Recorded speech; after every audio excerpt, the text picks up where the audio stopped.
بسم اللہ الرحمن الرحیم الصلاۃ والسلام علی اشرف الانبیاء والمرسلین الصلاۃ والسلام علی حسین غریب الصلاۃ والسلام علیکہ یا حسین مظلوم الصلاۃ والسلام علیکہ یا وارث آدم صفوت اللہ السلام علیکہ یا وارث نوح نجی اللہ السلام علیکہ یا وارث ابراہیم خلیل اللہ السلام علیکہ یا وارث محمد رسول اللہ صلی اللہ علیہ وآلہ وسلم۔ آج میں جناب امام حسین علیہ السلام کا مختصر سا تعارف کرواتا ہوں۔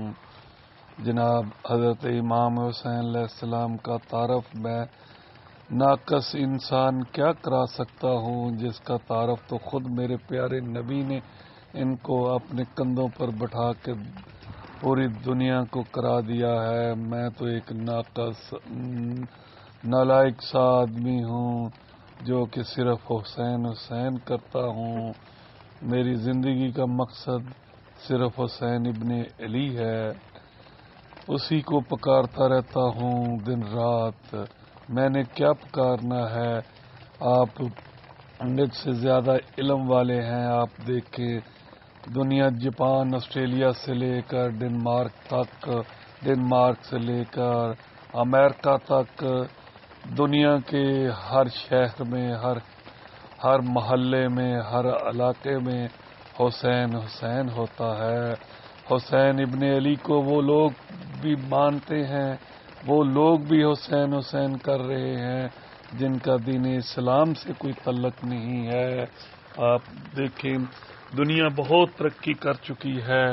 آپ دیکھیں نیٹ پہ وہ قومیں بھی حسین حسین کر رہی ہیں جن کا اسلام سے کوئی تعلق ہی نہیں ہے۔ کسی شاعر نے خوب کہا ہے، انسان کو بیدار تو ہو لینے دو، انسان کو بیدار تو ہو لینے دو، ہر قوم پکارے گی ہمارے ہے حسین۔ جناب ایک شاعر کراچی کا گزرا، اس نے کہا ہے کہ حسین کو پوری دنیا پکار چکی ہے۔ تو جناب امام حسین علیہ السلام کی شہادت کی نظیر پوری دنیا میں نہیں ملتی۔ جناب امام حسین علی مقام کی شہادت اتنی بے دردی کے ساتھ ہوئی ہے، تو ان پوری کائنات میں آج تک ایسی شہادت نہیں ہوئی جو شہادت امام علی مقام حضرت امام حسین علیہ السلام کی ہوئی۔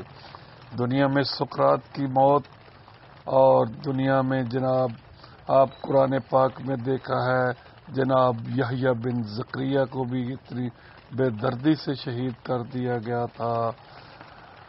اس کے علاوہ سقراط کی موت وغیرہ 7 ظلم مشہور ہیں، لیکن وہ ظلم جو مسلمانوں کے ہاتھوں سرزمین کربلا میں جگر گوشائے رسول امام حسین اور اہل بیت پر ہوا، اس کی مثال دنیا کی کسی تاریخ میں ملنا محال ہے، نہیں ملتی، جسے بہادری شجاعت کے ساتھ امام حسین علیہ السلام اس مارکہ کو حق و باطل میں ثابت قدم رہے، اور جس طرح رائے حق میں اپنا سر اور سب کچھ قربان کر دیا، یہ امام حسین علیہ السلام کا ہی کام تھا۔ آپ بھی امام حسن کی طرح رسالت مآب صلی اللہ علیہ وسلم کی آنکھ کا تارا تھے۔ جب تک آپ انہیں دیکھ نہ لیتے بے چین رہتے۔ آپ نے آغوش رسالت میں تربیت حاصل کی اور چشم نبوت سے فیض یاب ہوئے۔ امام حسن علیہ السلام شہید ہو گئے تو آپ منصب امامت پر فیض ہو گئے۔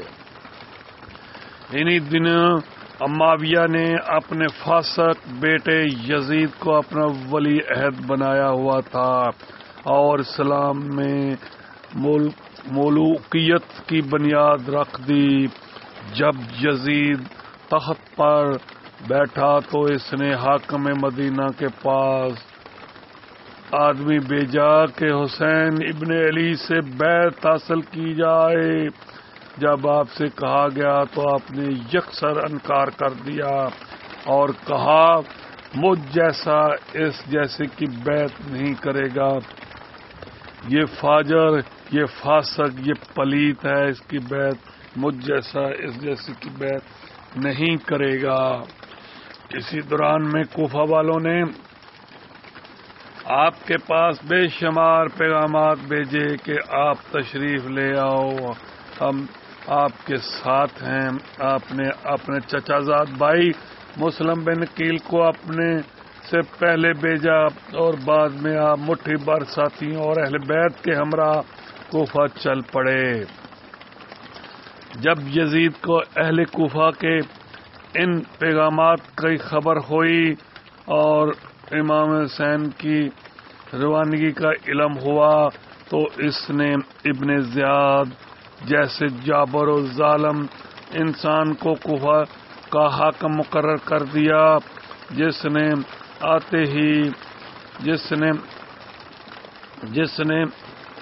آتے ہی حضرت مسلم بن عقیل اور ان کے دوست کمسن صاحبزادوں کو نہایت بے دردی سے شہید کر دیا۔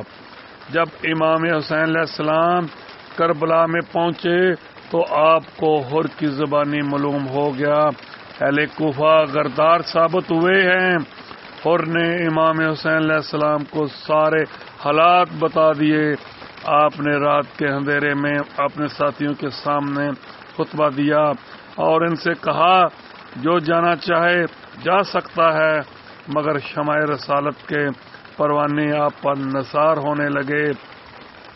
ابن زیاد نے عمر سعد اور شمر کو حسین علیہ السلام کے ساتھ جنگ کرنے کے لیے بے شمار فوجوں کے ساتھ میدان میں بھیج دیا اور ساتھ ہی حسین ابن علی علیہ السلام اور اہل بیت پر پانی بند کر دیا۔ حضرت عباس علمبردار جو فوج حسینی کے علمبردار بھی تھے، کمانڈر بھی تھے، تیغ بے کفن ہو کر دریا سے پانی لینے گئے اور دشمنوں سے لڑتے ہوئے شہید ہو گئے۔ اب جنگ شروع ہو گئی، پروانے اپنی نورانی شمع پر قربان ہونے لگے۔ سارے کے سارے ساتھی جام شہادت پینے لگے۔ امام حسن کے فرزند حضرت قاسم چچا پر نثار ہوئے۔ حضرت زینب کے کم سن بچے بھی صدقے ہو گئے۔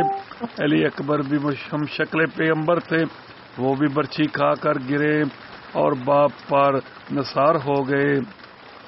امام زین العابدین بیمار تھے، خیمے میں پڑے تھے، آپ سے بھی صبر نہ ہو سکا اور چاہا کہ حق و باطل کی جنگ میں باہر نکل آئے۔ اتنے میں امام اندر تشریف لائے۔ دوست، احباب، فرزند، بھتیجے، بھائی سب خدا کو پیارے ہو چکے تھے۔ اب صرف امام زین العابدین اور علی اصغر باقی تھے۔ آپ نے علی اصغر کی ننھی سی جان کو گود میں اٹھایا اور خیمے سے باہر آئے اور ان کے لیے پانی مانگا، مگر پانی کی بجائے ایک تیر آیا جو معصوم کے حلقوم میں پیوست ہو گیا۔ خون کا لگنا، تیر کا لگنا تھا تو ایک فوارہ خون کا نکلا اس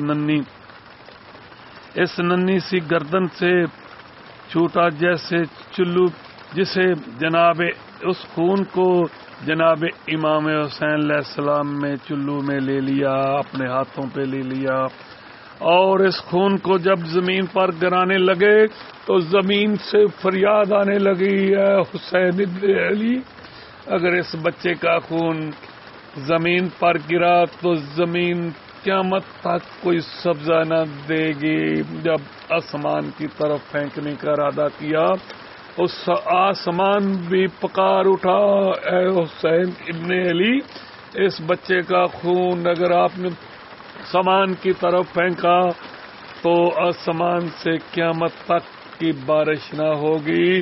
تو میرے عزیزو، وہ خون جناب امام حسین نے اپنی ریش مبارک پر مل لیا۔ ہم تو صدقہ کھا رہے ہیں اس ننھی سی جان کا، اس ننھے شہزادے کا جسے جناب علی اصغر کہتے ہیں۔ آپ نے وہ خون اپنی ریش مبارک پر مل لیا اور یوں دنیا میں سرخرو ہو گئے۔ اب امام حسین علیہ السلام میدان جنگ میں آئے۔ جناب فاطمہ الزہرا کی بیٹی جناب ثانیہ زہرا نے کہا، بھائی حسین آپ جا رہے ہیں، مجھے وہ بابا کی شجاعت دکھائیں اپنے میں۔ تو جناب امام حسین جب میدان کربلا میں گئے اور ان شامیوں کوفیوں سے جنگ کی، اور تاریخ میں لکھا ہے کہ ایسا حملہ تو جناب علی مرتضیٰ نے بھی نہیں کیا۔ دنیا میں ایسا بہادر نہیں دیکھا جس نے اتنی بڑی فوج کو 9 لاکھ کہتے ہیں اور اس سے کم بھی کہتے ہیں، اس کو سب کو ایسا حملہ کیا کہ جو کہ سارا میدان کربلا آپ نے خالی کرا دیا، اور 9 میل دور آپ نے ان فوجوں کو بگا دیا۔ آپ اس طرح حملہ کرتے تھے، آپ کا جو متجز تھا اس کے پاؤں جو تھے زمین پر نہیں ہوتے تھے، فضا میں وہ چل رہا تھا، آپ نے صفے کی صفیں اکھاڑ کر رکھ دی۔ تو آپ جس طرف حملہ کرتے دشمن کے پرکھے صاف کر دیتے، آخر کار آپ برچھیوں، نیزوں، تلواروں کے لاتعداد زخموں سے چور چور ہو کر گھوڑے سے نیچے تشریف لائے، نماز ادا کرنے لگے۔ ظالموں نے اس موقع سے فائدہ اٹھایا اور آپ کا سر کاٹ کر نیزے پر رکھ دیا۔ جب یہ آفتاب امامت غروب ہو گیا تو ظالموں نے اہل بیت کے خیموں کو لوٹا اور آگ لگا دی۔ ننھے معصوم سید زادیوں کے کانوں کے آویزاں نوچے اور انہیں تماچے مارے، پھر ننگے سروں رسول زادیوں کو کوفہ اور شام کے درباروں میں لے گئے۔ صدیاں گزر گئی، آج بھی بنو امیہ اور یزید کو پوچھنے والا کوئی نہیں، مگر حسین زندہ باد ہے، زندہ جاوید ہے اور رہتی دنیا تک رہے گا۔ کسی نے کیا خوب کہا، انسان کو بیدار تو ہو لینے گو، ہر قوم پکارے گی ہمارے ہے حسین۔ حسین کو پکار چکی ہے، پوری دنیا پکار چکی ہے، حسین کو تو پوری دنیا پکار چکی ہے۔ حسین وہ شہزادہ تھا جو رسالت مآب نے جس کے لیے فرمایا تھا، حسین مجھ سے ہے اور میں حسین سے ہوں۔ ہم کو حسین ابن علی کی طرز زندگی اپنانے کی توفیق عطا فرمائے۔ ہم ناقص ہیں، نالائق ہیں اور گناہگار ہیں، ہماری بخشش کا سامان بھی حسین ابن علی کی محبت ہی ہے۔ ہمیں صحیح معنوں میں اللہ پاک حسین ابن علی کی محبت عطا فرما، آمین ثم آمین یا رب العالمین۔ والسلام ورحمۃ اللہ وبرکاتہ۔